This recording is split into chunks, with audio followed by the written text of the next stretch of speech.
Halo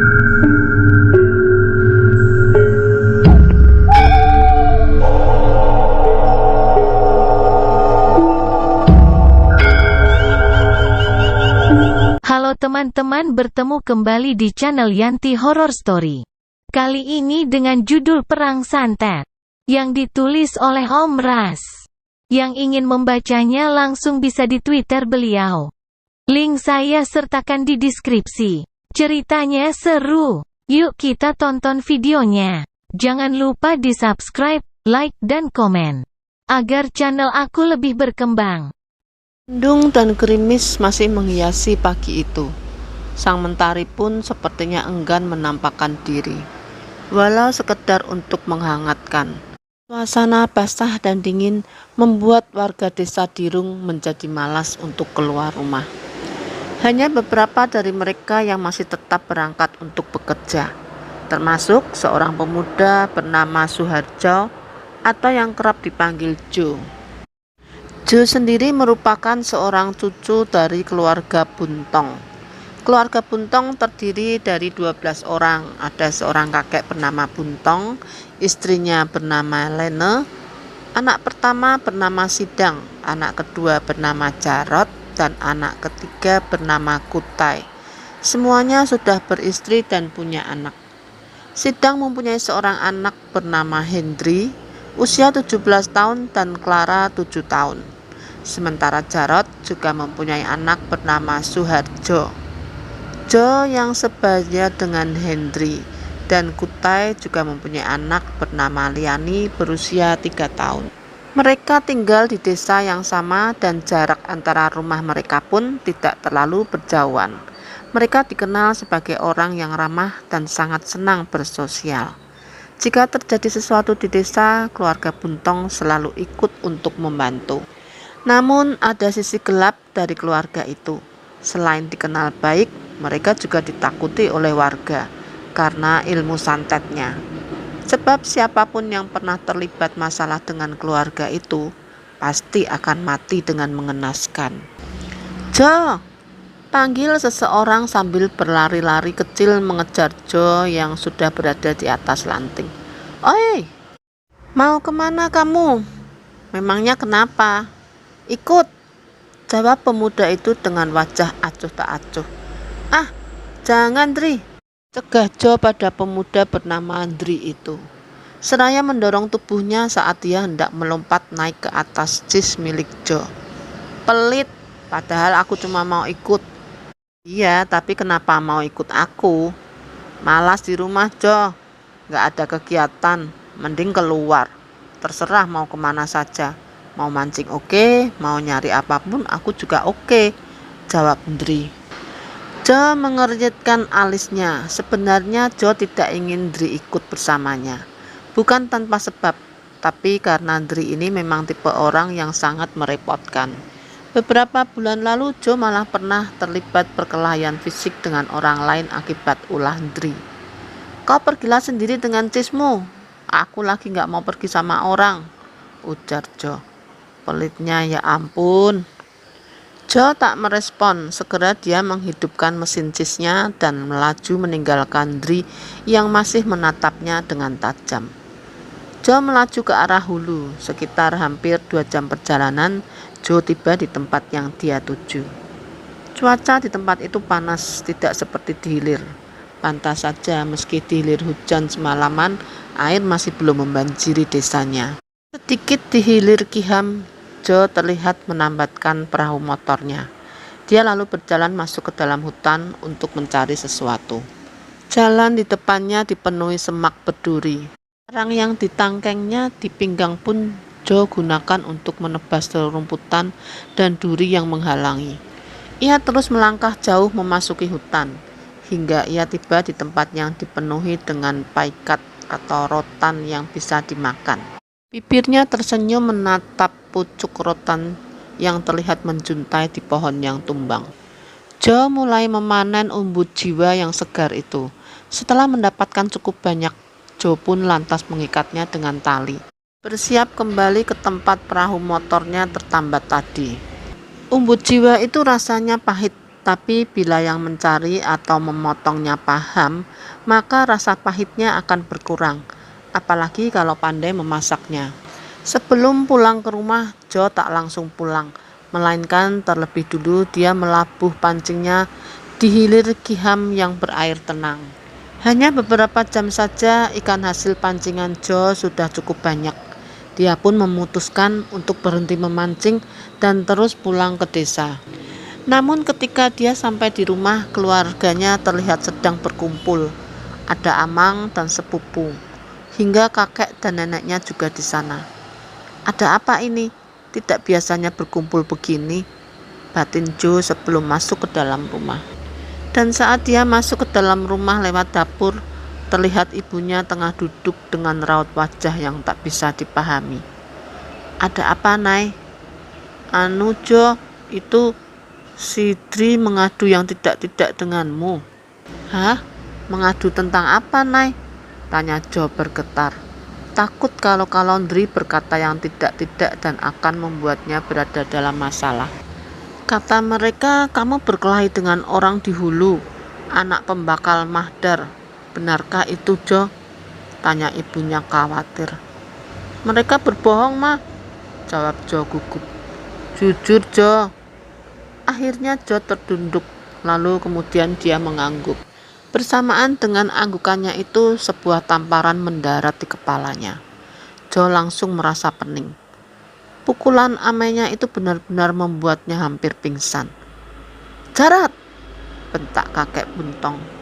Kau hajar dia sampai mati pun tidak akan menyelesaikan masalah, ujarnya lagi. Anak ini benar-benar, umpat amai. Kau tahu siapa si Mahdar itu, Jo? Tanya kakek Buntong. Jo mengangguk. Siapa dia? Pembakal, jawab Jo polos. Itu gelarnya saat ini, Jo. Kamu tidak tahu apa-apa tentang dia. Keluarganya dulu itu sangat terkenal dengan ilmu santet maupun kebalnya. Orang-orang dari mana-mana selalu datang dan mencari mereka untuk berguru maupun hanya sekedar meminta kemenangan. Aku malah senang bila mereka datang kemari dan menagih jipen padaku, ketimbang harus berurusan secara gaib dengan mereka. Lanjut kakek Buntong seraya mengalihkan pandangannya ke arah tanduk rusa yang tergantung di atas pintu dapur. Jo mengeritkan alisnya. Maksud kakek mereka akan menyantetku? Tanya Jo. Kakek Buntong tak menjawab, namun dari tatapan matanya saja Jo sudah bisa mengetahui jawabannya. Aku tidak salah, Kek. Itu semua gara-gara Dri. Tapi aku siap untuk meminta maaf ke sana. Kau kira hanya dengan meminta maaf lalu semua masalahnya selesai? Tanya kakek Buntong membuat Jo terdiam 1000 bahasa. Lalu apa yang harus aku lakukan? Kita bersiap saja dengan semua kemungkinan terburuknya, ucap kakek Buntong lagi-lagi membuat hati Jo tak karuan. Sungguh tidak adil kalau sampai keluarganya mendapat masalah dikarenakan masalah yang dibuat oleh Jo. 2 hari berlalu, namun Jo masih memikirkan yang dikatakan oleh kakeknya. Tapi bukannya sudah berbulan-bulan setelah kejadian itu, dan aku masih tidak kenapa-kenapa. Jadi kemungkinan mereka memang tidak mempermasalahkan kejadian itu, batin Jo. Tapi beberapa hari kemudian, tepatnya di malam Jumat, Jo mulai mengalami mimpi aneh. Dia bermimpi melihat semua keluarganya dikubur hidup-hidup oleh seseorang yang sama sekali tidak jelas wajah dan rupanya. Ketika Jo terbangun, tubuhnya sudah dibanjiri oleh keringat dingin. Dan bersamaan dengan itu tiba-tiba terdengar suara gemuruh angin di atas atap kamarnya, hingga menyebabkan atapnya berderak. Jo! Teriak ibunya menyadarkan Jo. Dia langsung berlari keluar kamar dan menuju ke arah suara teriakan sang ibu. Ada apa ini, Nay? Tanya Jo gemetar. Cepat, panggil kakekmu, Jo. Cepat! Mendengar perintah ibunya, Jo lantas berlari menuju ke arah pintu. Dengan tergesa dia melepaskan sunduk palang atau kunci pintu yang terbuat dari kayu itu. Jo berlari di tengah gelapnya malam. Udara dingin menusuk tak mampu membuat keringatnya menghilang. Kakek, nenek, buka pintunya, Nek. Ujar Jo terus memanggil-manggil kakek dan neneknya. Ayo masuk, teriak kakeknya pada Jo. Sepertinya ada sesuatu yang tidak beres di malam itu. Amai, Kak. Ya, aku tahu mereka telah menyerang kita, jawab kakek Buntong datar. Mereka? Kakek Buntong tak menjawab. Lelaki tua itu lantas duduk bersila. Tidak lama kemudian terdengar suara gemuruh di atas atap. Namun untuk beberapa saat kemudian suara itu menghilang. Napas kakek Buntong terengah. Tubuh rentanya pun sudah dibanjiri oleh keringat. Lahan-lahan suasana menegangkan di malam itu terasa sedikit tenang. Kala kakek Buntong menghela napas lega. Ayo kita ke rumahmu, ajaknya sembari beranjak dari duduk. Sesampainya di rumah Jo, kakek Buntong lantas membaringkan putranya itu di atas lantai. Kedua kakinya sudah membengkak dan membesar. Jo menutup mulutnya dengan tangan, seolah tak percaya dengan apa yang dia lihat. Tangkap ayam, Jo. Tanpa bertanya, Jo langsung menuruti perintah kakeknya. Dia menangkap salah satu ayamnya di dalam kandang. Oleh kakek Buntong, ayam itu dibacakan sesuatu dan perlahan-lahan tubuh mungil ayam tersebut mendadak membesar dan bengkak pada kaki ayahnya Jo tiba-tiba mengempis. Masih sakit? Tanya kakek Buntong pada anaknya. Masih, Mai, tapi tidak sesakit tadi. Baguslah, karena pungkalannya sudah kekeluarkan. Jadi yang di kakimu itu hanya sisa-sisanya saja. Dalam beberapa hari akan sembuh. Ayahnya Jo terlihat lega mendengar jawaban itu. Ini ulah mereka, tanyanya kemudian. Ya, tapi kenapa aku yang kena? Karena kiriman itu tidak bisa menembus pelindung milik Jo. Pelindung, Kak? Iya, sedari kau di dalam kandungan, kau sudah dilindungi oleh sosok itu. Namanya Sipet Mantir. Sosok itu sudah dari dulu menjaga kita secara turun-temurun. Namun hanya satu yang akan dia ikuti, dan orang itulah yang kemudian akan mewarisi ilmu keluarga kita, ujar kakek Buntong menjelaskan. Penjelasan itu membuat Jo terhenyak.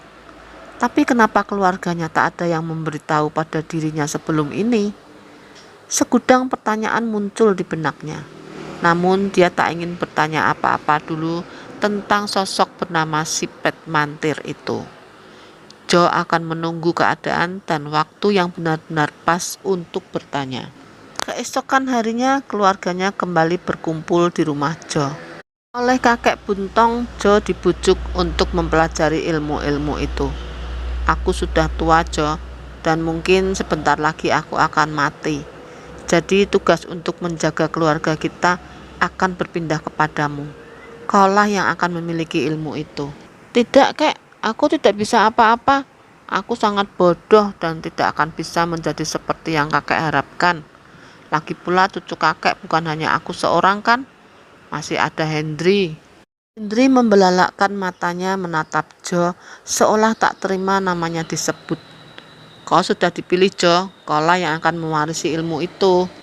Jo terdiam. Dia tak bisa lagi membantah kata-kata kakeknya barusan. Siap atau tidak, kau harus siap, lanjut kakek Buntong. Malam ini pergilah ke hulu. Kau harus balampah di Juking. Juking itu mirip seperti pulau kecil yang memisahkan antara dua sungai. Kalau hanya seperti itu aku tidak masalah, Kek. Tapi apa harus malam ini juga? Aku pun sebenarnya tidak ingin kau terikat dengan ilmu itu di usia mudamu. Tapi apa boleh buat, hanya kau yang bisa menyelamatkan keluarga kita. Karena aku tahu keluarga Madar tidak akan melepaskan kita kalau kita semua belum mati. Dan dengan usia tuaku ini, tentu akan sangat sulit melawan mereka. Lagi-lagi Jo dibuat terhenyak. Apakah seberat itu? Apakah ilmu santet pembakal Madar sangat hebat sampai-sampai kakak tidak mampu melawannya? Kau akan tahu bila sudah menguasai ilmu itu, Jo. Kenapa harus seperti ini? Batin Jo menjerit. Memang bila dipikir perkelahianmu dengan anak si Madar itu hanyalah sebatas perkelahian anak muda. tidak akan berdampak seburuk ini. Tapi dengan sejarah keluarga mereka yang sangat dihormati, ditambah lagi dengan gelarnya yang seorang pembakal, tentu mereka sangat menjunjung tinggi kehormatan. Dan perbuatanmu waktu itu sama saja seperti kau menginjak-injak harga diri mereka. Kau paham, Jo? Jo mengangguk. Pertemuan hari itu berakhir dengan keberangkatan Jo menuju ke hulu, di mana tempat yang dimaksud kakeknya berada. Sesampainya di sana, Jo mulai mempersiapkan diri untuk balampah. Jo duduk di bawah pohon sambil menikmati semilir angin senja yang mampu menenangkan perasaan hatinya. Saat hari semakin gelap, Jo memulai lampahnya. Dia duduk tepat di atas tanah. Matanya mulai dia pejamkan, pikirannya pun kini ia kosongkan. Perlahan-lahan Jo sudah mulai fokus pada lampahnya. Sekitar pukul 3 dini hari, dia merasakan angin yang cukup kencang mengelilingi tubuhnya. Namun perlahan-lahan suara angin itu berubah menjadi suara bisikan seorang perempuan.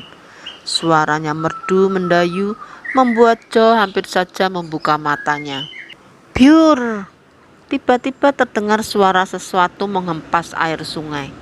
Tidak berapa lama terdengar suara geraman makhluk yang sepertinya sangat menakutkan. Buka matamu, lampahmu sudah selesai. Bisik suara itu terdengar parau. Perlahan-lahan Jo membuka matanya. Tidak ada siapa-siapa di sekitarnya. Namun ketika dia melihat ke arah sungai di depannya, Jo langsung tercekat. Seekor buaya putih berkalung haduk yang memiliki batu indah di atas kepalanya terlihat sedang menatap ke arah Jo. Untuk sesaat rasa takutnya mereda dan berganti dengan rasa kagum. Tatkala buaya itu mulai naik ke darat dan seperti sujud pada Jo. Lagi-lagi Jo mendengar suara bisikan yang menyuruhnya untuk mengusap buaya tersebut. Jo hanya menurut dan mulai mengulurkan tangannya bersiap untuk mengelus moncong buaya itu. Saat tangan Jo sudah berada di atas moncong buaya tersebut, tiba-tiba ada perasaan aneh yang tidak bisa dijelaskan. Perlahan-lahan Jo seakan kehilangan kesadarannya. Jo terjatuh, tubuhnya ambruk tepat di depan sang buaya. Dalam ketidaksadarannya, Jo bermimpi didatangi oleh seorang perempuan cantik berkulit sangat putih, sampai-sampai rambut dan alisnya pun juga berwarna putih. Perempuan itu menunduk seperti memberi hormat pada Jo. Lalu kemudian anehnya perempuan itu meminta sebuah nama untuk dirinya pada Jo. Karena bingung, akhirnya Jo pun memberikan nama sesuai dengan apa yang melintas di pikirannya, yaitu Nara. Kalau kau suka, kamu bisa menggunakan nama Nara untukmu, ujar Jo. Bila kau membutuhkanku, ketuklah air sambil sebut namaku, maka aku akan datang, ujarnya sebelum kemudian Jo tersadar dari pingsannya. Saat mencoba bangun, Jo dikagetkan dengan sesosok makhluk yang wujudnya sangat aneh. Sosok itu berwarna putih di bagian kepala dan berwarna hitam di bagian tubuhnya. Kepalanya menyerupai serigala, namun berjalan dengan dua kaki mirip seperti manusia. Dia juga memiliki kaki dan tangan yang sangat panjang. Salam hormat tuanku, ujarnya dengan suara yang sama persis dengan suara yang membisikinya tadi. Siapa kau? Akulah yang menjagamu dan memilihmu untuk menjadi tuanku, jawabnya. Meski sosok itu tidak menyebutkan namanya, namun Jo yakin kalau makhluk itu adalah Sipet Mantir, sosok yang menjaga keluarganya secara turun-temurun. Apa aku bisa pulang sekarang? Tanya Jo pada sosok itu yang langsung mengangguk. Aku benar-benar merinding melihat wujudnya, batin Jo setelah berada di dalam perahu motornya. Namun di sepanjang jalan itu, Jo benar-benar kehilangan fokusnya, disebabkan sosok-sosok yang sangat menyeramkan silih berganti. Pagi itu Jo sampai di rumahnya. Lihat ayahnya masih berada di atas tempat tidur. Melihat kedatangan Jo, kakek Buntong lantas menanyakan, apakah lampah Jo berhasil? Ada buaya putih berkalung haduk, kek. Di atas kepalanya ada semacam batu. Buaya itu mendekat dan saat ku sentuh mulutnya, aku tiba-tiba saja pingsan, cerita Jo. Anehnya saat aku pingsan atau apalah itu namanya, ada seorang perempuan cantik yang menemuiku. Dia juga memintaku untuk memberikannya nama. Lalu nama seperti apa yang kau berikan padanya? Tanya kakek Buntong antusias. Nara. Dengar jawaban singkat dari Jo, kakek Buntong terkekeh. Kau memang berbeda, Jo. Makhluk yang kau jumpai pun unik. Kalau punya kakek dulu namanya Siam Plukut. Wujudnya seperti ikan. Jadi seharusnya aku tidak bertemu buaya itu. Jo, setiap generasi akan memiliki peliharaan berbeda-beda. Ada yang seperti burung, ular, dan lain-lain. Tapi kau unik, kau mendapatkan buaya putih yang sangat tidak biasa. Jadi maksud kakek, aku beruntung. Entahlah, tapi semoga saja. Lalu sekarang aku harus bagaimana, kek? Kau harus mempelajari ilmu itu, Jo. Jadi lampahku semalam bukan untuk mendapatkan ilmu itu, kek. Masih ada 2 tahap lagi agar kau bisa menguasai ilmu itu, Jo.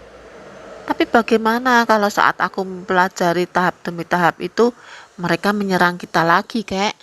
Selama itu, aku dan amang-amangmu akan berusaha menahan serangan itu. Tapi bagaimana kalau aku gagal?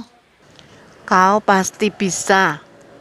Langit di malam itu tampak gelap tanpa ada satupun bintang yang menghiasinya. Jo melangkahkan kakinya memasuki rimbun pepohonan hutan. Suara serangga dan hewan-hewan malam terdengar seperti mengiringi langkahnya.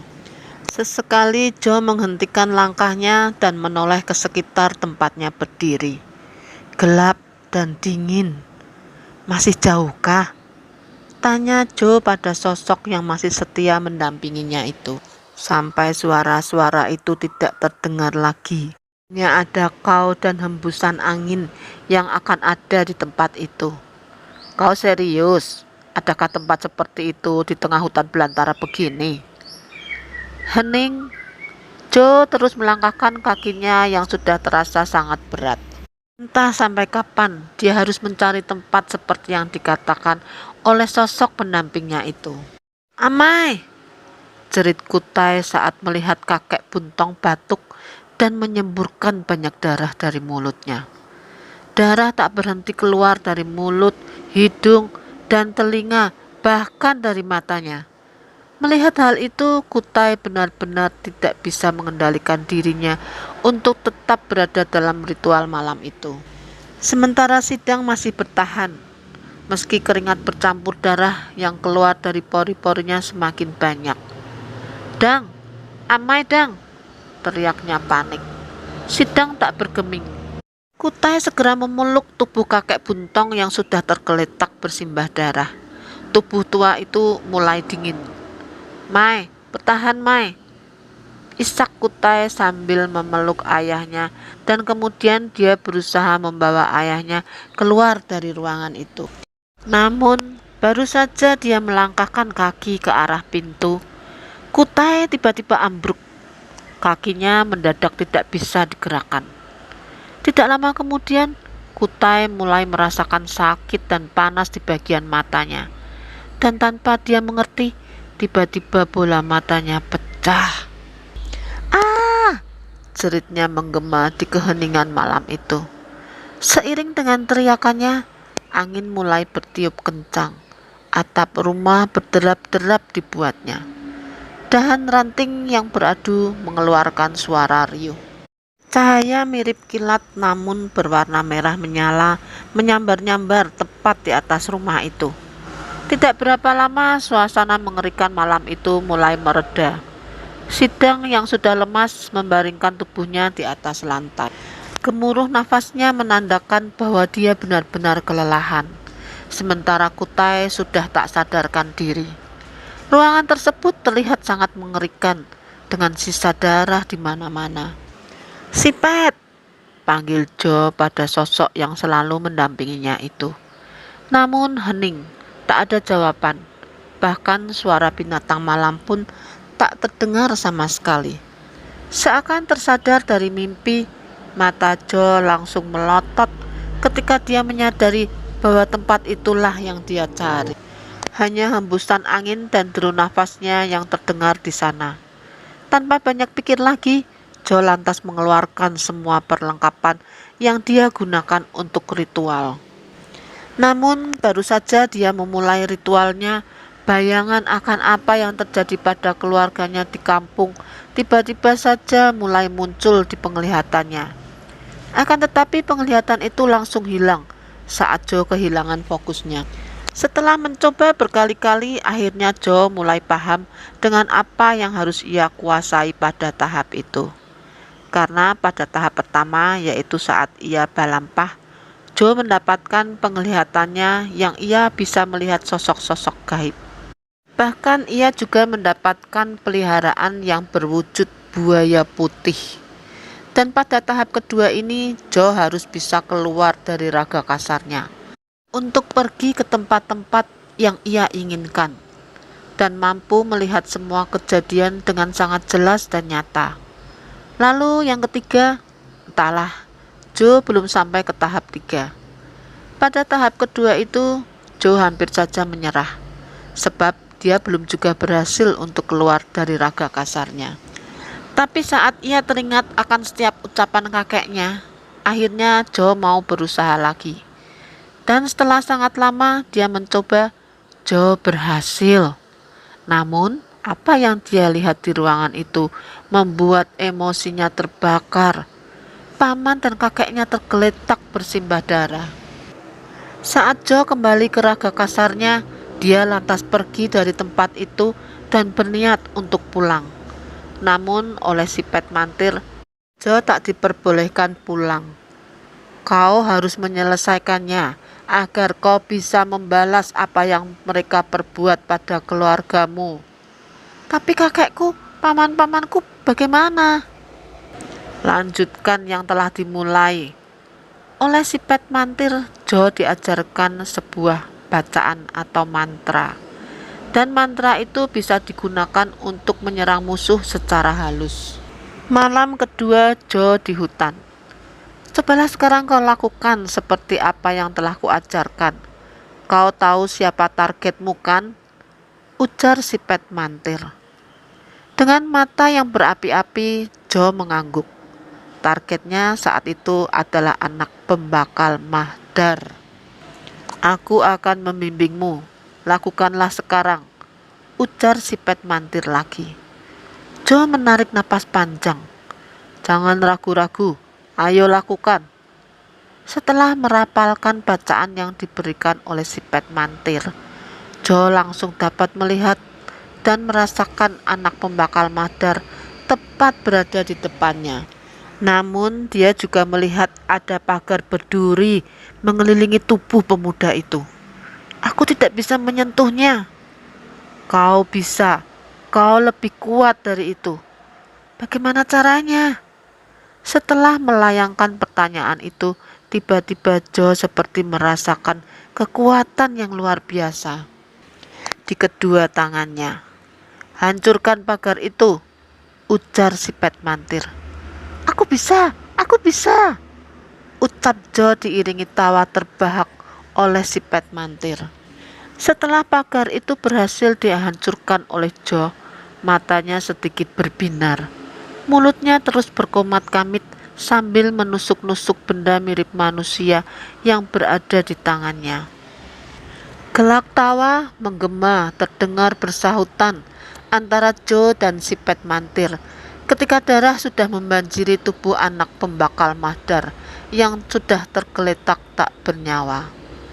Joe membuka matanya dan ia tersenyum puas begitu mengetahui biang masalah tersebut sudah berhasil ia bunuh dengan tangannya sendiri.